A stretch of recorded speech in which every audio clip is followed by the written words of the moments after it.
Hello, friends. Welcome to episode 2 of Chris Chambers Noir, featuring amazing host Chris Chambers, who has written so many books and is so noiry and gritty and has so much to teach us. His background is insane, which you can read in the liner notes. I'm Hope Katz-Gibbs, proud producer of the show on Incandescent Radio and Incandescent TV. We're also blasted out on Spotify, Apple, iHeartRadio, and YouTube, of course, with our video version of this show.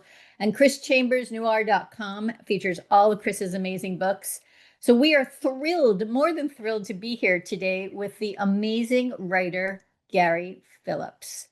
He is written so many things and knows so much about so much. So I'm going to let Chris just take this on, and we are going to have this fantastic conversation with these two amazing writers. Take it away, sir, Chris. Thank you so much, Hope. And again, I want to welcome everybody we're broadcasting deep within occupied Washington, D.C. Hopefully, no one will rappel into the windows. Exactly. Shut us down. And I just want to say about Gary before we start. I mean, you can read the bio on the site. You can read it in Incandescent Radio. But before you talk about him as in terms of graphic novels and comic books, in terms of sci-fi and fantasy, and he did a wonderful collection through our mutual publisher, Peter Karloftis at Three Rooms Press in New York. Before you talk about the pulp that he did and the collaborations we did with that, before you talk about any of that, you have to talk about how this guy is grandmaster, bar none, of crime fiction. And I mean, I put him up there, and I'm not BSing around here. I put him up there with, the Grishams and the Deavers and the Laura Lippmans and the S.J. Roseannes and the Dennis Lehanes. God bless you. That's where he is. I mean, now my mentor, George Pelicanos, I don't know if he would say Gary's reached his level yet. But we'll get George on the show and maybe we'll have a battle. There we go.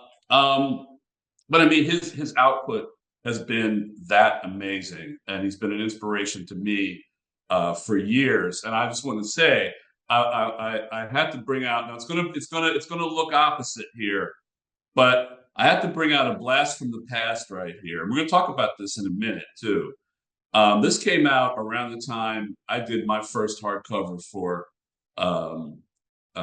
Random House, Sympathy for the Devil. Now, he was lucky enough to put this out, not when I put mine out, which was on 9/11. Okay. But that being said, I mean, this is, this goes back, and this is, isn't even the first in terms of his output.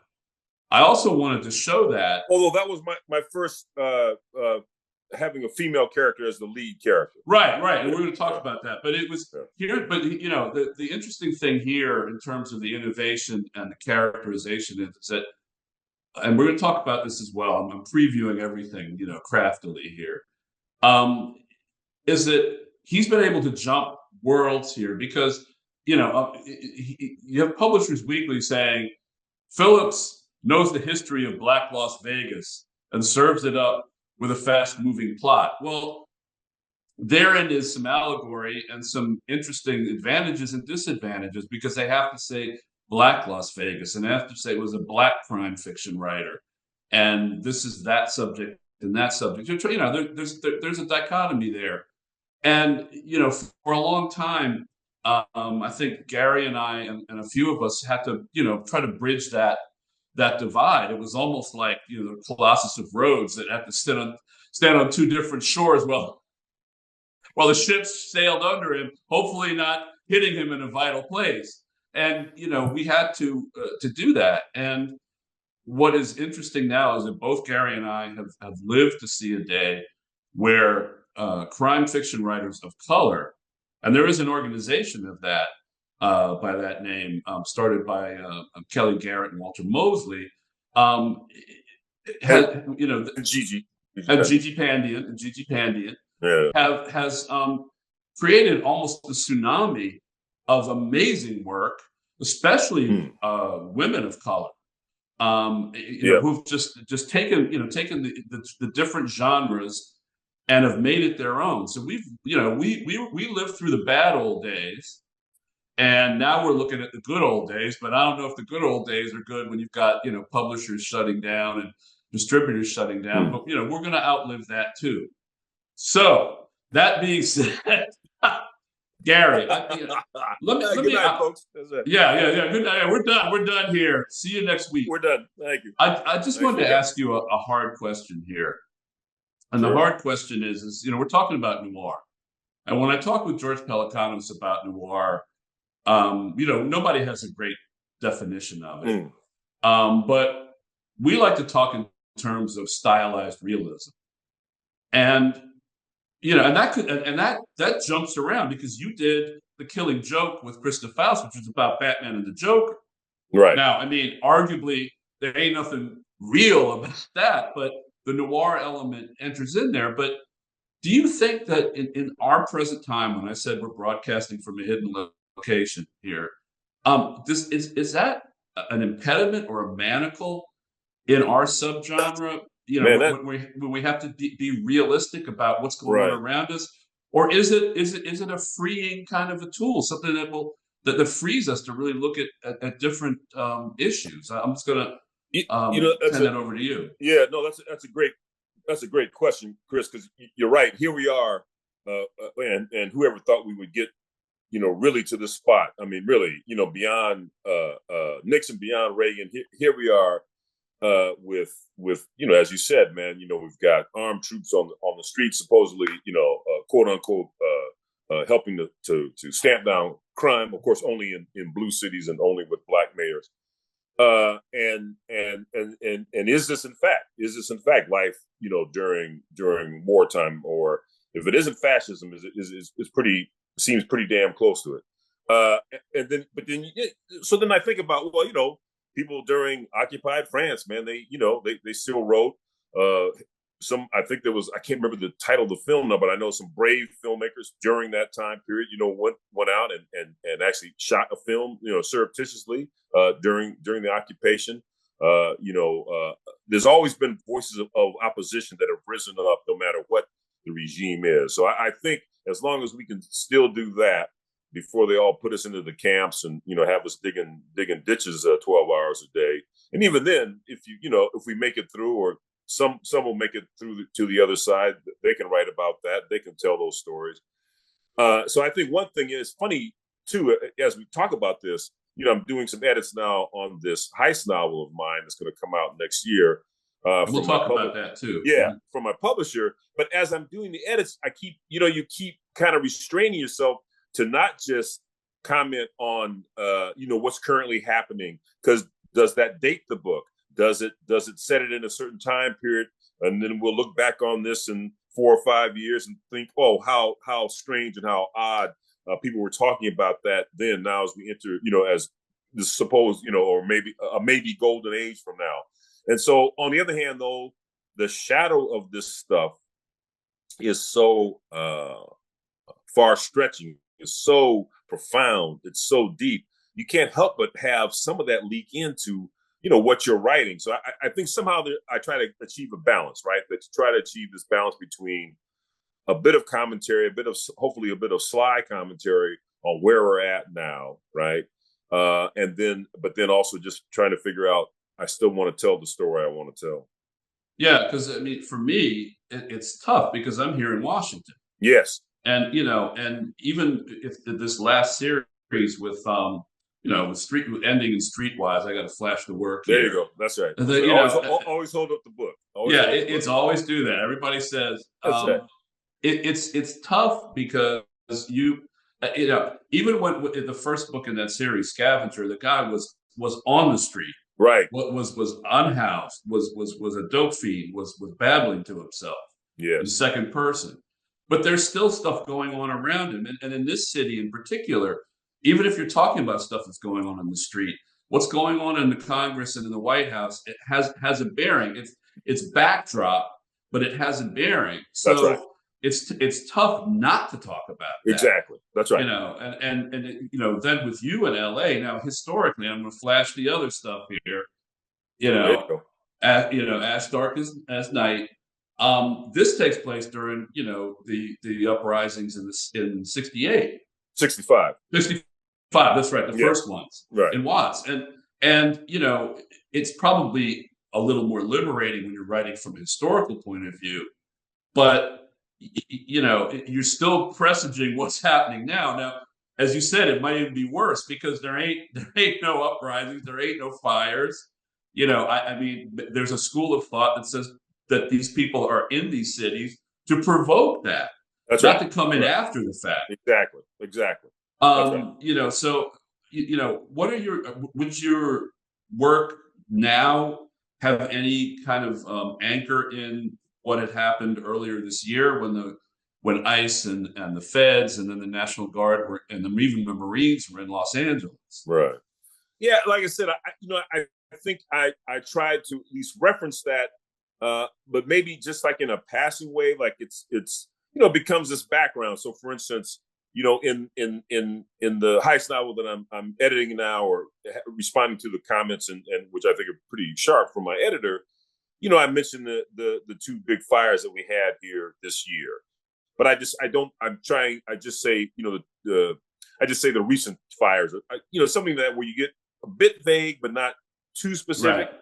Or I might mention an ICE raid, but you know, you try not to. But since the book is not really about that, it's like this weird sort of backdrop, right, to the daily life. But of course, you know, ICE has had an effect, or these ICE raids have had an effect. I mean, there's this recent study about, you know, how it's affected agriculture. And agriculture is a big thing here in California. So you can't help but have some of that stuff leaking there, because you're right. It's you know, to quote Caspar Gutman, it is the coin of the realm. On the other hand, you know, we're writing, you know, it's just kind of the world you're setting up that your characters are moving through, I think. Right. And so I think as long as you kind of keep that in mind, you know what I mean? Because like you said, you listen, we're not here to give you a soapbox or give ourselves a soapbox. We're here to entertain. We're here to, you know, hopefully they'll ground these stories though in reflective of the realities that people are living through.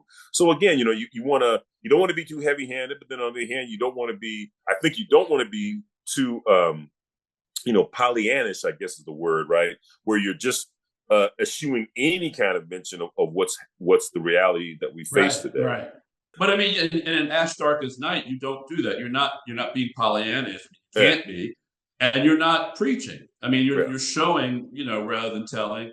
I think it probably a function also of setting. I mean, with me here in DC, that's going to be a whole different situation. Right. You might be freer.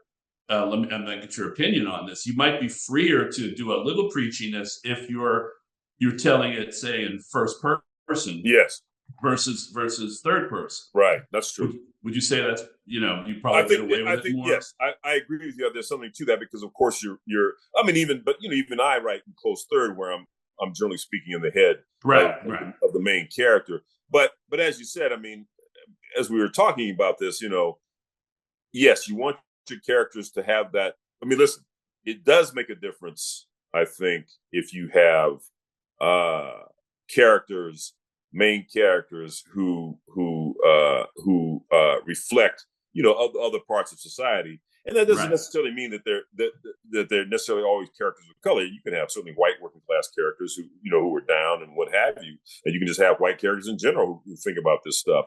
But it does seem that you know you're writing about, particularly, you know, for us, if we're writing about Black male characters existing in this world today, how do you not have some of that reality rub off on what you're writing? Because it just seems that's organic. And even saying that, listen, I could be writing about a Black Trump supporter, but if I write about a Black Trump supporter, I want to try to write that character as dimensional and as realized as I can, and not just making them, you know, rubbing their hands, you know, I mean, mustache twirly, but you know, you try to make them as real as you can.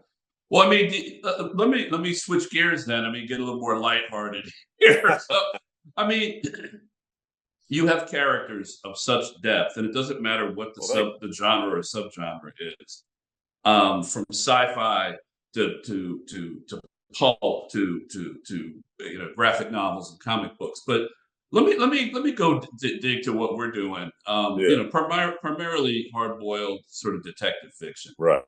And again, I'm going back and forth, with George Pelicanos on this, and he said we kind of came to this weird kind of maxim, and I don't know whether he agrees with it or not. I mean, I just speak and he nods, so hopefully. Right. But we're basically saying that PIs, it doesn't matter who they are. It could be Sam Spade. It could be Martha. Katie. PIs don't actually go out and grab the clues like the cops in the police procedurals, or even the people in the cozies, even the super cozies where the cat is solving the murder. The cat probably goes out and pulls in more clues. It's basically the PI is basically going out almost like a duck in a pond and paddling around the water. That's interesting. And sees and the SHIT will float up to the surface, right? And they'll pick at it and see what's going on. I mean, do you think that's you think that's accurate? That's a crazy analogy you cats worked out, but I think there probably is something to that. I was going to say though, hopefully there's a few breadcrumbs, a few cracker crumbs. Right. I didn't want to overstate it. I just want to see what you thought. Right, in that water as well. Right. I never thought about it like that. Now, of course, I am going to have to think about it like that. But I do like that. I do like it that, well, I'll say this much. I think that for me, when I write a PI story, write One Shot Harry story, Harry is on the outside, right? He is not the cop's friend. In fact, we see the cops beat Harry. Oh yeah. So Harry is not. It ain't like that great camaraderie that Peter Gunn and Lieutenant Jacoby had. You know what I mean? In those great half-hour black and whites. Where Gunn would just drop by, have a cup of coffee, and Jacoby, of course, would just show him the current file of whatever the hell it is that they were working. Right. He was working on at the time. Yeah, well, that was in Shaft too. I mean, exactly. in the book and the movie where he's sitting there bullshitting with the supposed the white cop and everybody, and they're all having coffee. Well, exactly. So as long as I don't have to worry about doing it like that and just keep my characters on the outside, and like I said, just sort of in the pond, man, and it's a big pond, and it is though the idea that the PI or the investigator, whoever they are, they better know, that from Shinola and try to figure out, well, what is pertinent out here? What is it that I need to, glom onto, and what is it that I can ignore? Right. Yeah, because what I've seen is, and I've had to go around the circles with other people in the subgenres is that in the police procedurals, that's a given. In the cozies, it's a given. But in PI fiction, it's kind of nebulous as to whether, yes, there are breadcrumbs, but the sheer act of the PI coming into the situation, versus the cops or versus the amateur sleuth, jiggles things up, and stuff starts to fall loose, and then I guess you see the breadcrumbs. I don't know. Right. Maybe it's a chicken and egg thing. I don't know. Yeah. And one reason I was asking about this is because, and you've seen this development, is that in our crime fiction realm, there's been such a change to this notion of, and this could be a marketing thing for agents and publishers, of not so much mystery anymore, because that's old fashioned. It's like thrillers, suspense and thrillers, and particularly with and I hope I don't get into trouble here, particularly with the women, domestic suspense, and everything's got to be twisty, and that stupid ass word propulsive. I've never heard that word outside of book critique in my life. It's got propulsive and twisty and propulsive. It's almost like a mantra, and are we old-fashioned when we don't sit there and try to plot out this twist and that twist and this propulsiveness and that propulsiveness for the sake of marketing? because it doesn't seem like the PI noir kind of category is conducive to that over engineering. Yeah. You know, I mean, what do you see where I'm coming from with this? No, I just wanted to see what you said. no, I dig what you're saying, but listen, Chris, as you well know, all this stuff is sort of on your mind, as you're writing these stories, and I always wrestle with what. Yes, I mean, I think about structure, I think about the pace, obviously, right? Oh yeah, no, that's a given. Yeah, I'm talking a little beyond that because yeah. there seems to be an air of artificiality in this now. Well, you don't want to get so weirdly twisty that it becomes just, odd. Like, it's so funny now, if you go back and you read the old Perry Masons or you watch the old show, it was like twist upon twist, and all of it was just so odd and seen, and it can become very contrived. So you really don't want that. But listen, I also do though, right? Thinking about the reveals. I think about, what does the detective uncover at any given time? What does this person uncover at any given time? Right. And even in this heist novel, it's about a professional thief, but even he gets caught up between these two forces, and he's got to figure out, who these people are, and how do I neutralize them? Mm-hmm. So there's always that notion of, I think, keeping you want to keep the reader a little bit on that cliffhanger, a little bit on that, what is this and who is this about? Not so much that it's so much of an artifice, but clearly enough that it keeps them involved, keeps you involved as the writer, and of course then keeps our characters involved. So would you say it's just a question of different nomenclature in what we're doing? I mean, it's a reveal. It's who are we going to double cross, or who double crosses us, right? Rather than the twistiness of, say, domestic suspense, where maybe it might not be the husband who's trying to kill you or your lover. It might be your lover's ex-lover. But then again, they were in a mental hospital when all this happened. That's when all this happened. That's right. Yeah. That's right. I just wanted to get your opinion on that, because it's an interesting in terms of the engineering of our different subgenres. Well, I fortunately I've yet to get a note from my editor saying, give me a twist here, or give me this, left turn here. Usually it's actually more about clarifying or simplifying some things so that you explain, to the reader without being over explanatory. How is it that we got to where we're at? So I don't think it's just about the nomenclature. I think it is about, again, we do our best to create these stories as organically and as quote unquote naturally, and understanding that writing is an artificial practice, but as naturally as you can, keeping in mind, the stuff that works best is the stuff that, again, is that straight line, even if the straight line is hidden or a bit obscured at different times, as long as you kind of know what the line is, and as long as you kind of know where it is that you're taking this character, or even if you get yourself in a corner and you can get that character out of the corner, even though that might mean going back, several chapters and cleaning up some stuff or rewriting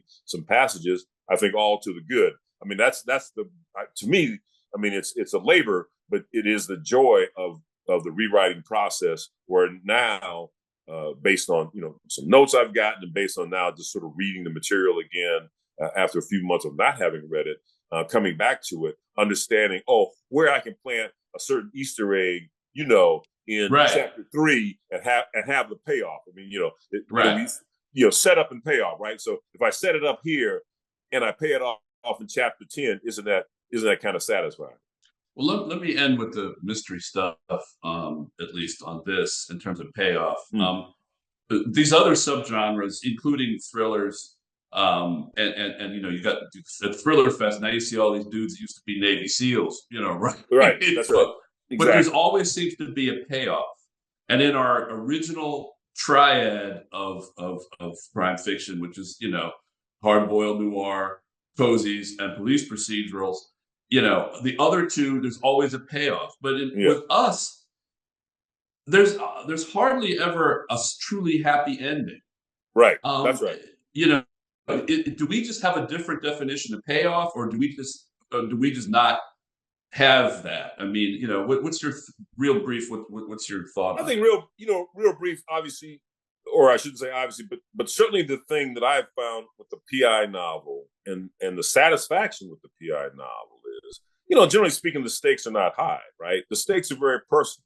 The stakes are very much, family, within the family or within a few people, or somebody's been wronged and you're trying to, get them justice, or you try to get them out from under. But it's really about the character, the push and pull with the character and the machinations of the plot, as opposed to, as we know with a thriller, it's the world is going to blow up unless I get to the bomb in the basement, or unless I torture this poor bastard over here to find out, when the train is coming in with the bomb underneath the train and all that stuff, the atomic bomb underneath the train and all that. So, that's part of it, right? So the idea is that you're not always elevating the stakes, right? The stakes are not this, but the stakes are personal. The stakes are heartfelt. The stakes are about human beings scuffling and scraping by, maybe, and maybe the PI can come in and help set a little right to wrong, a little modicum of justice, but it ain't going to be no huge thing. It's just not the nature of the beast. Right. Let me just go real quick then to some of the other stuff. Like, for example, our collaboration here.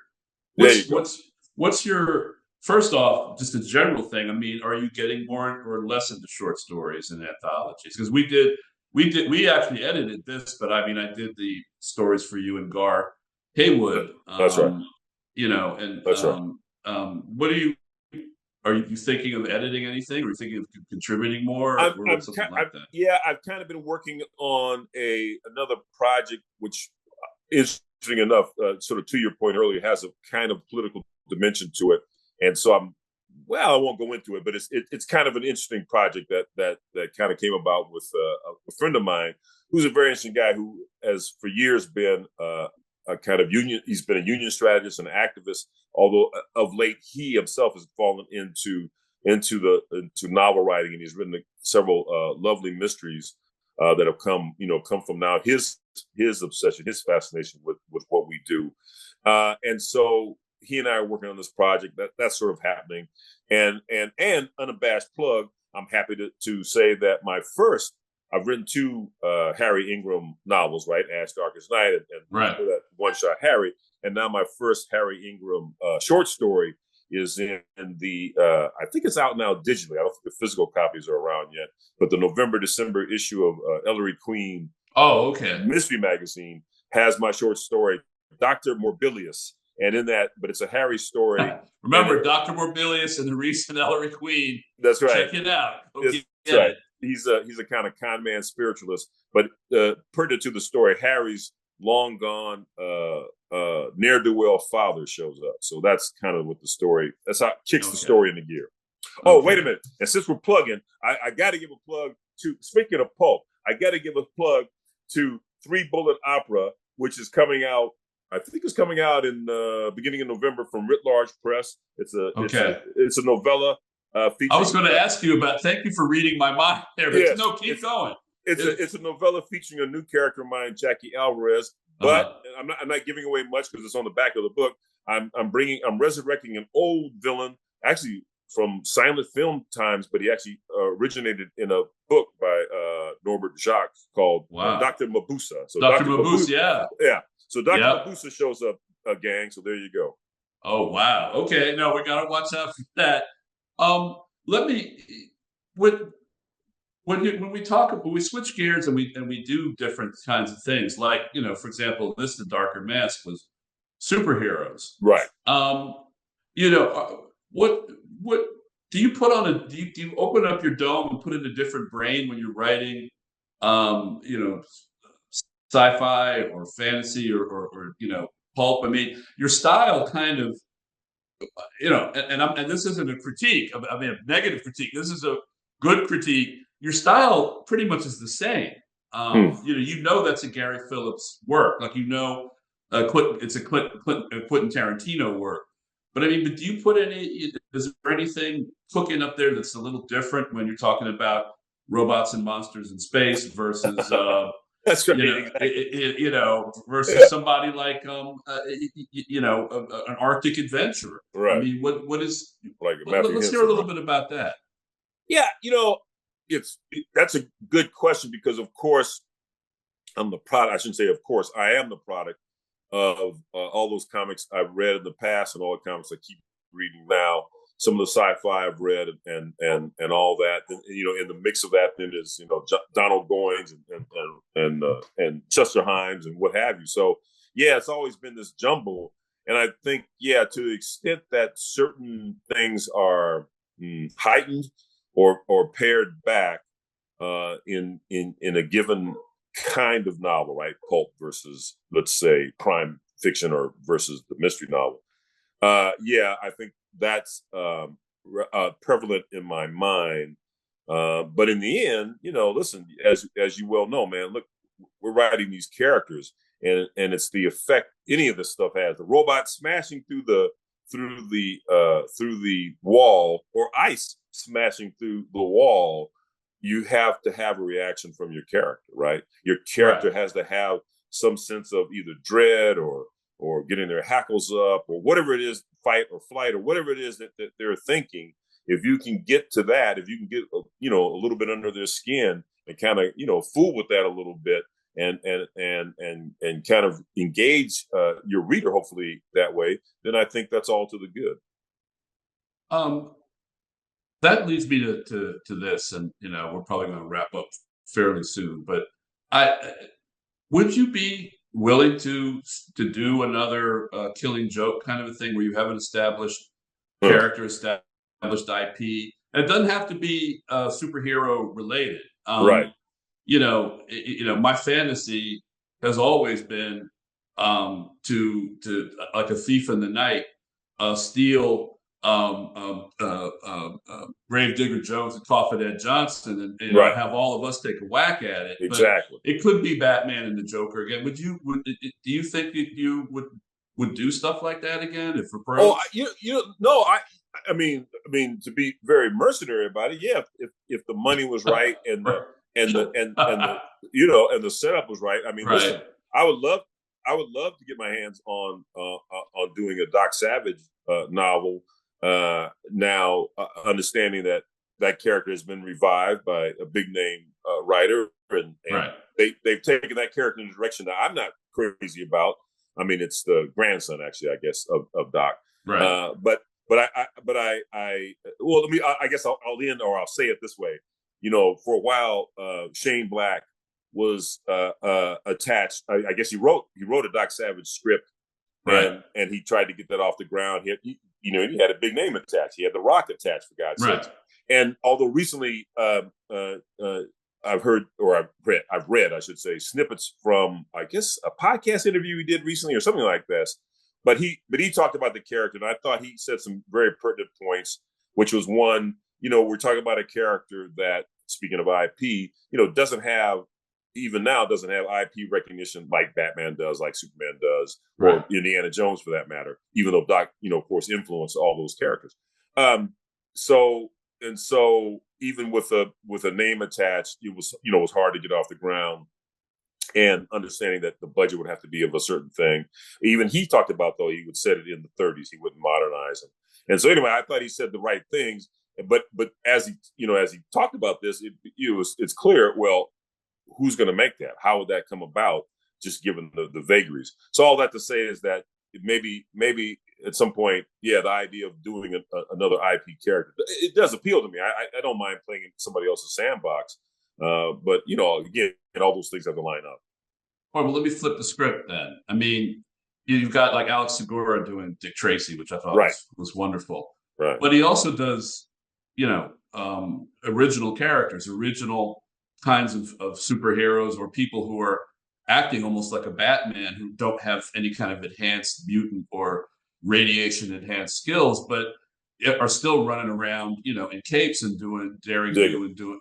But there seems to be a problem, though, a disconnect where the public, even if it's Doc Savage, who does not have as rich a background as Batman, it's still something that fixates in the public's mind, and so you could have a terrible, effed up Doc Savage story that people will go see, but an original thing like what Alex was doing, right before that, Yeah. they might not, it might not have any traction. It might not track at all. I mean, have we failed? Have teachers failed? Have we writers failed? Have parents failed? Has culture failed?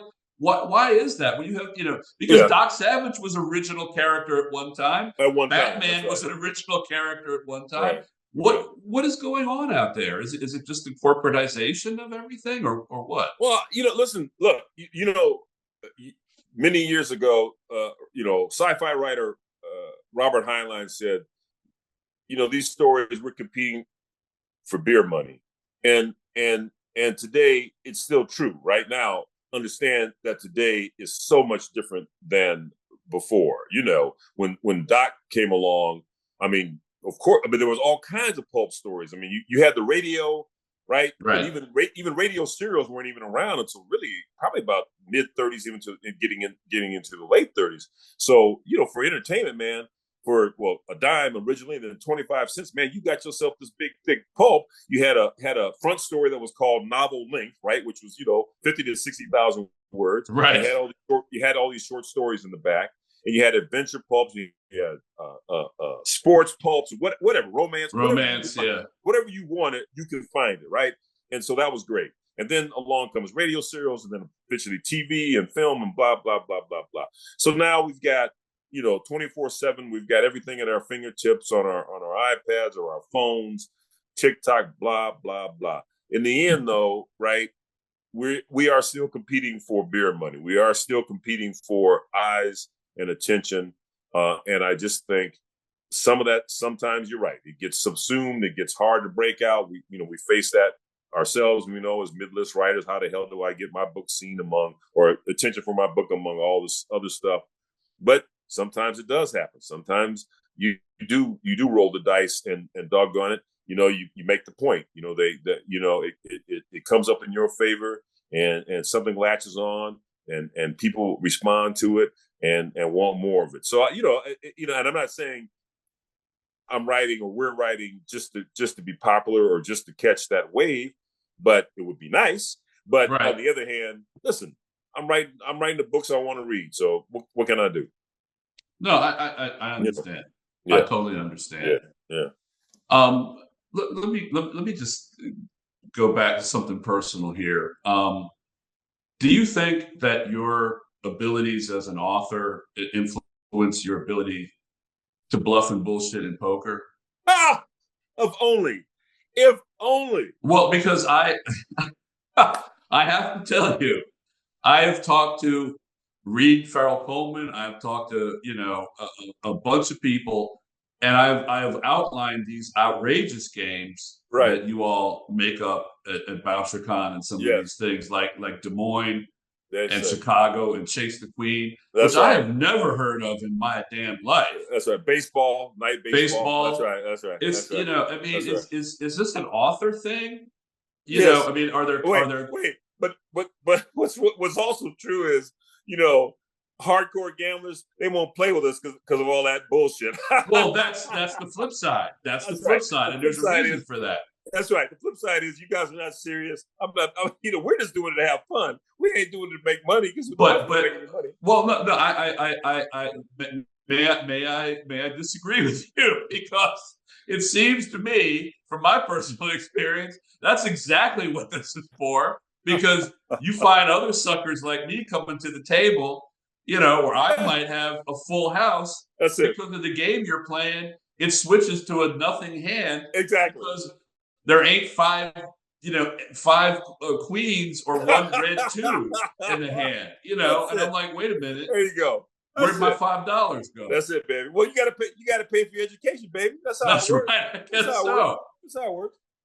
I was asking that because it's the kind of a final kind of thoughts on things is what is the camaraderie among people in our genre, it seems to be something that I've really not seen before. Now I've seen the kind of the consanguinity and the really collegiality, and especially in sci-fi, romance, fantasy, and stuff like that.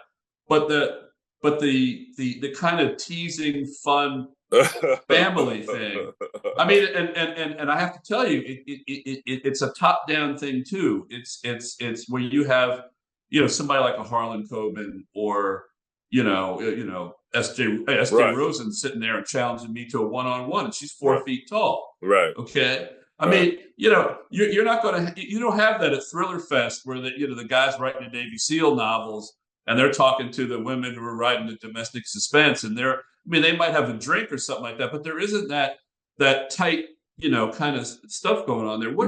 What is it about our genre? And you can say noir too, because it seems to be, it's even tighter, the darker stuff that we write. Yeah. What is it about us that creates that situation? I mean, just I don't know. It's interesting. Yeah, that's so again, we're getting back to the chicken or the egg, right? Is it that the people who write this stuff, because they sometimes are plunging, so deep into these psyches that when they come up for air, they naturally crave camaraderie and fellowship, to use the old word, and the poker table affords that kind of release and that kind of anchor, right? In these troubled seas, or is it the other way around, that these people are naturally that way, and it's only but to release some of the inner demons that they have, it is through the writing. Maybe there's some middle point between those two poles, those two ways of explaining that. But yeah, I mean, listen, you can't ask for better sets of people that you run into now and then, on the road and about your con. I kind of get down about this, but then I also get tickled about this either. Is that we're not really. I kind of would like to be treated like an elder statesman, but we're really not. We're just we're just like other people doing the same thing, right? But there's still a level of respect there from the younger people, and I mean younger people who are just blowing up the world now, like Sean Cosby. Oh yeah. Jordan Harper and people like that, and Steph Cha. There is. Did you ever think that you would be seen as an elder statesman, or as a? And I don't mean like a Methuselah mentor, but I mean as an not that aspect of it. You're putting out the pasture and like, hey, why don't you read some chapters? But I mean, it's. Did you ever think, wow, here I am, and I've accomplished a lot, and people are actually coming up to me and saying, hey, you've accomplished a lot. I mean, yeah. No, well, yes and no, right? You kind of think, well, you want to last, you want longevity. As to paraphrase MLK, I guess longevity has its place, right? So it's kind of nice to be where we're at now, I think, in that regard. Hopefully it doesn't mean, as you said, that we're out of ammunition, that hopefully there's a little bit more left there to get down on the paper and ideas that still interest me and you, and want to put that out there and fool around with this some more and have some fun and until that big day comes, baby. Just keep at it. Hey, I mean, going back to what I asked before, I mean, I guess having fun is all we can do before it's time to go to the gulag. But Lord have mercy. Yeah. Well, it's either the gulag here or the big gulag in the sky. Right. One or the other. One or the other. Yeah. Well, let me get this. Let me ask you this as we start to wrap up. What do you see next? I mean, you talked about the heist novel. Yeah, it's called The Haul, Haul. Okay, and who was that by? It's coming out from my publisher from Soho Crime. Soho Crime. Okay, good people. Good folks. What so what do you see of as next for you personally then? I mean, how are you going to impart this knowledge to all these other people and even if we're on the cattle car? I Right. mean, what what is Well, we better leave behind those secret diaries, man. We better leave behind those memoirs, right? I'm sure we can learn to sneak them out from the camps. right.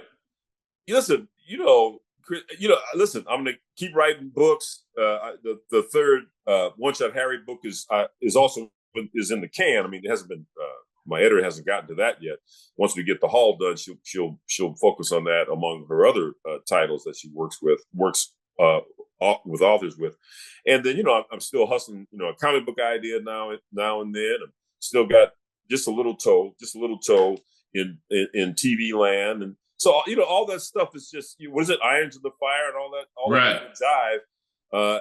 As long as there's these projects, and as long as they're kind of interest, and they have different characters and have different situations and maybe different kinds of pacing and tenor to them, I think it's all good. I mean, it all keeps me, at least it keeps me active. It keeps the brain moving, if nothing else. Even when the body's crapping out on me. Well, that is beautiful, and that's there. So here's a noir payoff. You just got it from Gary Phillips. What wonders will never cease. We've seen the first one ever. We're gonna have to dial up Chester Himes and Hammett in heaven and tell them that we actually did it. Gary, I want to thank you for this. This is a great episode, and I think it's going to be a good anchor. Please share with the folks at Soho, Absolutely, because they are good people and they put out some great product. I love Peter Karloftis at Three Rooms. At Three Rooms Press, that's right. He and Kat are great over there, man. Now before we cut off, I mean, there's a payoff, but it's real life noir. So there's the sour and the sweet, and the sweet and the sour. Give me your thoughts in maybe 2 seconds on what's going on with like Down and Out Books or with Baker and Taylor. I mean, are we? Is the meteor coming? I mean, forget the Nazi memes now with the politics. We'll go to biology. Is the meteor coming and we're the dinosaurs and there's some mammals buried under there, or what? What do you think on that? It's a longer discussion because right. And I just wanted to see because real off the top of your head, because this also comes on the heels of, as we know, Alfred Hitchcock, Ellery Queen, and I think the three sci-fi fantasy digests have all been bought by one company. Right. And there was much consternation is a good word. I think Black Cat too. Yeah. Right. Mm-hmm. There's some quarters about that. But so is it the corporatization of all this? Businesses fall and rise. We could spend a lot of time. I think Down and Out was a great experiment. I think they produced some wonderful books, but I also think because they never ever cracked the distribution conundrum, right? You could buy the books from Down and Out for discount, but you couldn't return them. I mean, I think that's always going to hobble you. And by the way, and yes, as we talk about the demise of Baker and Taylor as a distributor, it also reminds me, things change because, for instance, in the world of comics, for years the big distributor had been Diamond. Now there had been a lot of complaints about Diamond but they were that was it. If you didn't like their terms, well, go ahead, see if you can get your comics in stores any other way, and then at some point, DC figures, well, we're just going to give our business to this little distribution thing called Lunar, but we're gonna tell them that that's coming, and they have to ramp up, and they ramped up, and now I guess Marvel was distributed by Penguin Random House, I think. Penguin, I think so. So and so is it every dog has their day, or is it just the nature of capitalism itself? I mean, I guess it's all that, right? And so there you have it. Now, does this mean that Amazon is going to be a distributor? I don't know, right? I can't. I mean, it's a void, right? So there's still Ingram. There are still distributors. Yeah. The Publishers Group West and what have you. So it's not as if books ain't going to be in circulation. I guess the question then is who gets to circulate those books, particularly I suppose Baker and Taylor, because they their specialty was to the libraries, so that's not insignificant. Yeah, that's the library part, because that's our burgeoning audience still, running around in the playground. So that's right, exactly right. Exactly. All right, man. Well, you know what? As the dude said in Trading Places, it's a stone groove, man. You are the most righteous. And I want to thank you, my guest, the amazing Gary Phillips. It's been a blast. Thank you, man. And we're gonna be on Incandescent Radio, and then you'll see this also on my website, chrischambersnoir.com. Yes. So thank you. Well, and bye-bye. Yes. Whoops. And we're having candles for the noir for Halloween, which is coming up. Right on. And honor you both. So we're having a great time. Thank you so much, Gary, for being on Incandescent Radio and Incandescent TV and Chris's amazing show. That was a fascinating conversation. And here's to safety, peace, and love. Right on. Thank you both. Thank you both. And thank you to all of our readers and listeners. Hope Katz-Gibbs, proud producer of Chris Chambers Noir. Check him out, chrischambersnoir.com. These two writers are truly amazing. It's fascinating. And to have this conversation and get behind the scenes with them is a gift and a pleasure. So thank you both. Be well, stay well, keep up the good fight.